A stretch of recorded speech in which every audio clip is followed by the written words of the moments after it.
Douglas Allen Bickford, live from my 105-year-old house here in my hometown, Klamath Falls, Oregon. On today's date, which is the 10th of April 2022, at about 8 a.m. here, Pacific Standard Time, in the beautiful country of the United States of America. I love my country. I don't like the government much, but I love my country. All my little birds flying around my house here. My 9 kitty cats. And it's going to be a great day today because I choose to make it a great day. Because we can all make that choice. You can have a good day or you can have a bad day. Depends on what you say, okay? Because everything that comes out of your mouth comes from your heart. If you can make good things happen by saying good things about yourself and about others. That's why I choose to say good things about you, and you're all full of goodness. Anyway, I am teaching how to attain self-esteem and how to maintain self-esteem out of this book right here. Her name's Dr. Susanna McMahon. She's got a PhD in psychology. She also has a master's in philosophy. She wrote this book 30 years ago, and it was published in 1992. Every chapter, I kid you not, talks about how we've been trained and taught not to love ourselves, not to have self-esteem. What self-esteem is, most people don't know what the two words even mean. I've had people tell me it's selfish and prideful and all these bad things, right? But all self-esteem is, it's also known as self-love, self-confidence, self-worth. You feel about yourself inside. And, oh man, lost my train of thought right in the middle of it. And so you can't.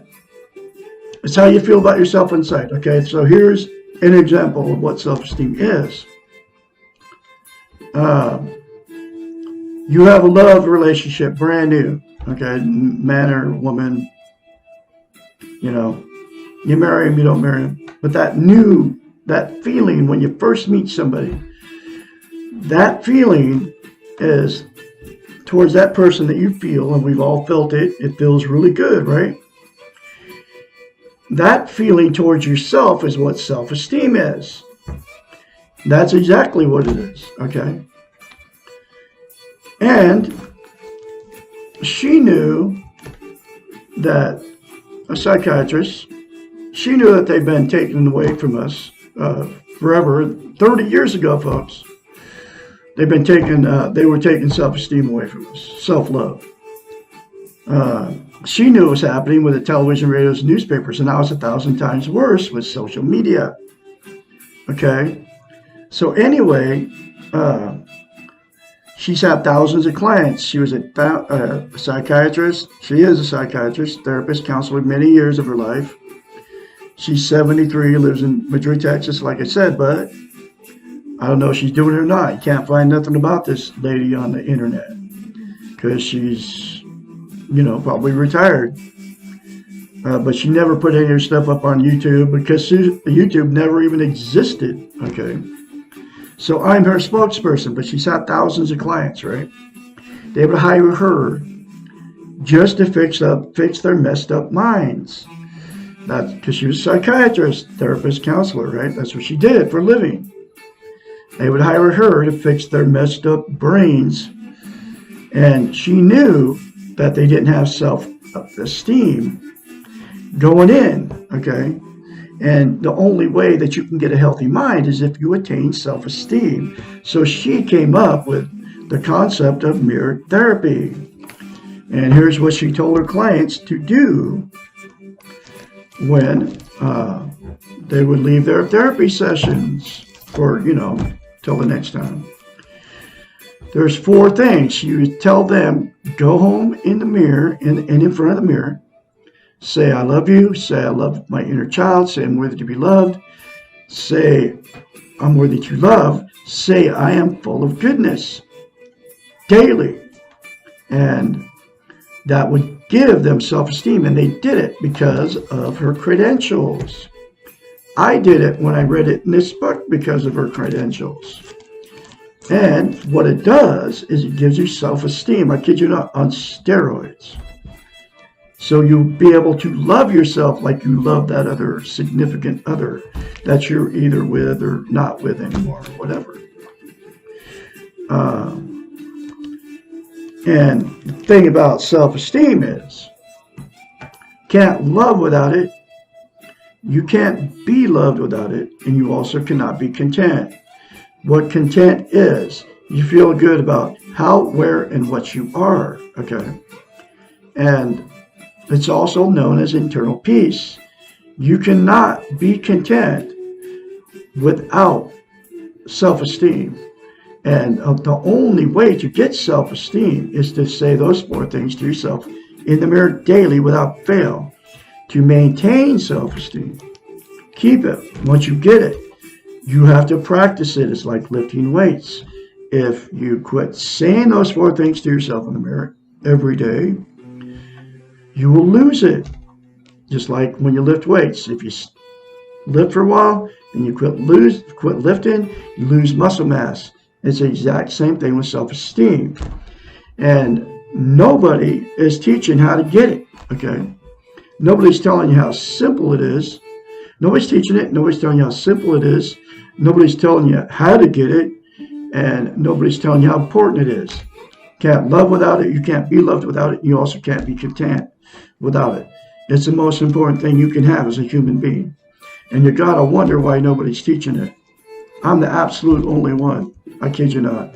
On television, it's a taboo subject. People don't even talk about self-esteem. When was the last time anybody told you or asked you, how do you feel about yourself? Nobody ever talks about it. That's because they don't want us to have it, okay? That's why I'm here. I am her spokesperson.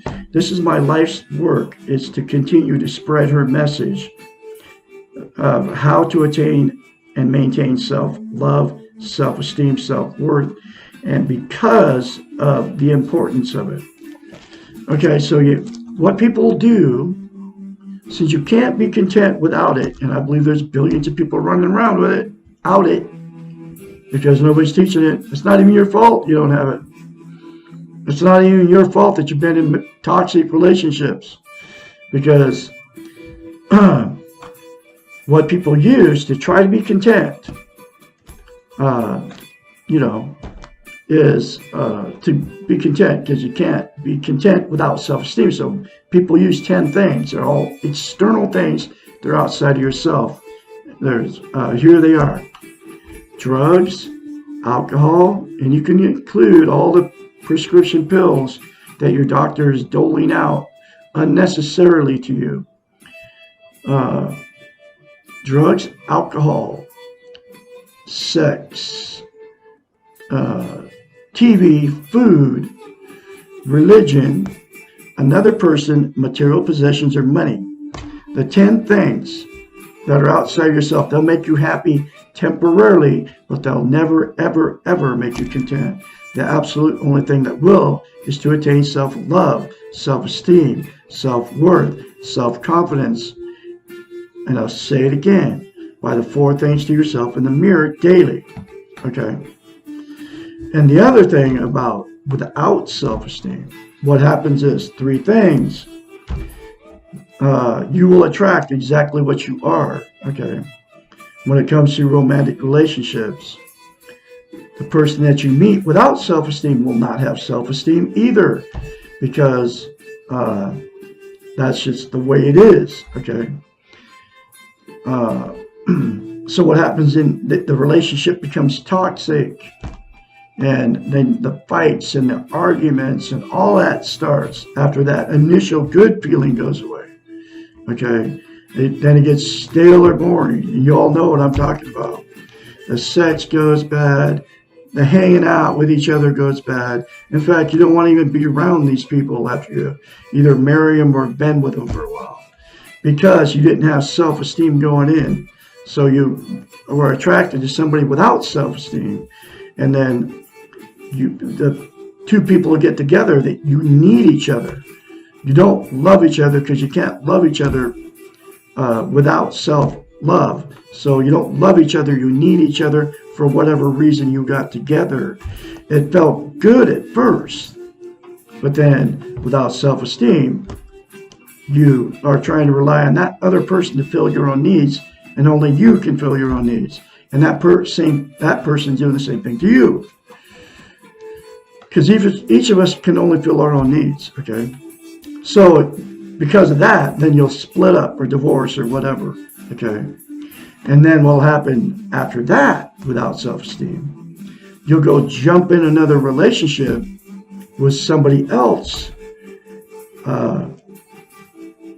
And then the same thing will happen in that relationship. That's why I've been married 4 times, okay? That's why you've been married more than once. That's why you had many failed relationships, okay? So the second thing that'll happen with two people that get together with no self-esteem is the good feeling will go away, like it always does. And then you'll stick it out for years in a bad relationship, even though the fighting, the arguing, the cheating, the lying to each other is going on. Because, and the reason you do that, and there's people doing that too. Lots of people on the planet doing that. Staying in toxic relationships because you don't want to be a failure. You don't want to be alone. You're afraid to leave and you have nowhere to go. So you'll stick it out forever and just put up with abusing each other, even though both of you know that the relationship's done. The sex is gone. You know, you complain about your friends, about the person, then one will cower into the other, and then one will be the domineering person, and the one will just go along with everything, just so to make the relationship work. But both of you are miserable in that, okay? And then the last thing that'll happen in romantic relationships is you'll be like, that's it. Screw it. Just be alone for the rest of your life, okay? And people do that all the time too, because they've been in so many failed relationships. They're like, what the heck? They can't get along with anybody. And they think it's their fault, but it's nobody's fault. What it is, it's you don't have self-esteem, self-love, self-confidence, self-worth, and that's why the relationship doesn't work. Okay, but it can all change. Okay, if you say those 4 things to yourself in the mirror, like me, I've been clean and sober of toxic relationships, working on 18 months now. Working on 18 months now. Because I attained self-esteem after I left my 4th marriage. Left this woman in Idaho, left everything I owned. Because this relationship turned toxic after about 2 months of being in, but I had no idea what it was. And neither one of us had self-esteem. And we were in therapy when we split up. But the therapist never taught us how to love ourselves. Otherwise, she could have fixed our marriage. Okay? If my wife would have went along with attaining self-esteem, you got to get very honest with yourself to attain self-esteem. Anyway, so that's what will happen without self-esteem. Okay. Now I am going through this chapter, or through this book, one lesson at a time. I'm calling it lessons now. This book doesn't have chapters. It never has. but they're lessons, okay, one lesson at a time. And here's the next lesson. Why am I depressed? Lesson 46.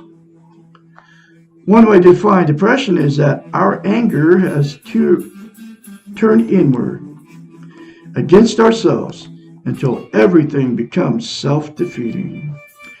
Depression exists when our thoughts, our perceptions, and our observations of reality begin to match the negative expectations that we have created for ourselves and for our world. Did you hear that? That we have created for ourselves in our world. People become depressed when they are not encouraged, reinforced, and taught to believe that they are good, and you are full of goodness. Sensitive people often respond to all the negativity in this crazy world by internalizing it and becoming depressed. It is important to know that there are many types of depression, but two of the main sources are genetic and physiological and situational adjustment reactions. Those of us who have a family history of depression and who are frequently depressed without reason may need to be evaluated for physiological causes. In these cases, medication can often provide relief from what is generally at fault. Trying to talk ourselves out of our depressions with only therapy or using role models and support from others is similar to trying to talk ourselves out of a vitamin deficiency. So in those cases, you have to take an antidepressant. Okay? And that's the good thing about pharmaceuticals. Okay? In these cases, our development of self-esteem will be severely hampered by a biological impediment. Antidepressants work, and when we do have physiological depressions, using these medications along with support and therapy makes the most sense. Genetic depression is not a personal weakness. It is not something that we can conquer by willpower. It is similar to the color of eyes in that we were born with this trait and it is out of our control. Seeking help from all available resources, including medication, puts this depression within our control. So there's another reason to take medication if you're born with depression. Now listen to this. The third one, the other main source, the absolute main source of depression is situational. So in other words, most of us don't have genetic or physiological depression. Most of us, it's situational. And I'm talking about billions on the planet, folks. And this is where the doctors are kicking in and prescribing you antidepressants when you don't need them. Okay. This means that we are being affected by something in our environment. There are many good reasons to be sad, and it is a human response to be depressed when we encounter loss and trauma and pain. But this type of depression caused by loss is similar to pain in that it will decrease over time. Chronic depression is different. This does not pass over time and takes over our lives and becomes the only way we perceive the world through depressive eyes. So there's 4 kinds of depression. Chronically depressed people are angry and self-centered. They do not have any sense of their own personal power, and they do not feel strong enough to take responsibility for themselves. The people around them know how much negative power these depressives exert. These people are very difficult to love because they turn away from love either for themselves or for others. Chronic depression is not a feeling like sadness. It may be the absence of all feelings or an overwhelming combination of all feelings together, which produces a lack of feeling. Chronic depression may feel hopeless, but it is not. People can and do get over their depressions. And one of the way to get over that depression is say the 4 things to yourself in the mirror, folks, daily without fail if you're chronically depressed. If you are chronically depressed, accept it and stop the blame. It helps enormously to want to be over the depression. Realize that you are not only feeling depressed, but that you are also behaving in a depressed manner. You can change your behaviors and your feelings will follow. Like the behavior of saying 4 things, I'm going to say it again.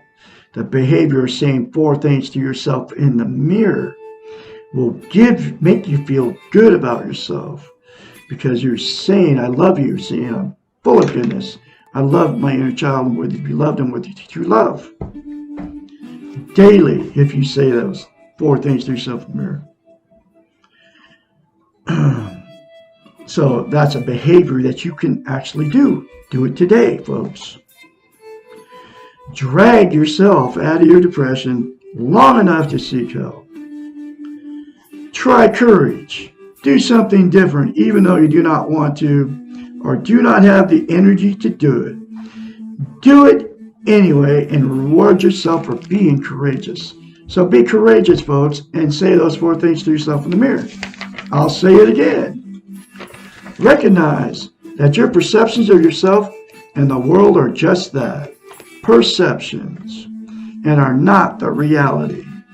You can change the way you perceive things. Try to learn observing eyes, because selfish become selfish. Take yourself out of the center. It takes time, but you have nothing but time. Woo! Exclamation point. Do it, folks, and it will change you from the inside out. Those 4 things to yourself in the mirror. Take the time. It'll take you less than 10 seconds. I love Douglas Bickford. I love my inner child. I'm worthy to be loved. I'm worthy to be loved. I am full of goodness.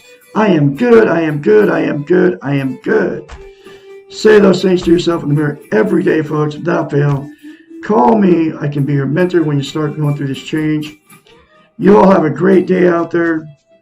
I'll have another chapter for you tomorrow. Chapter 40 or lesson 47. Why am I afraid of my feelings? You all have a great day, and I'll talk to you later.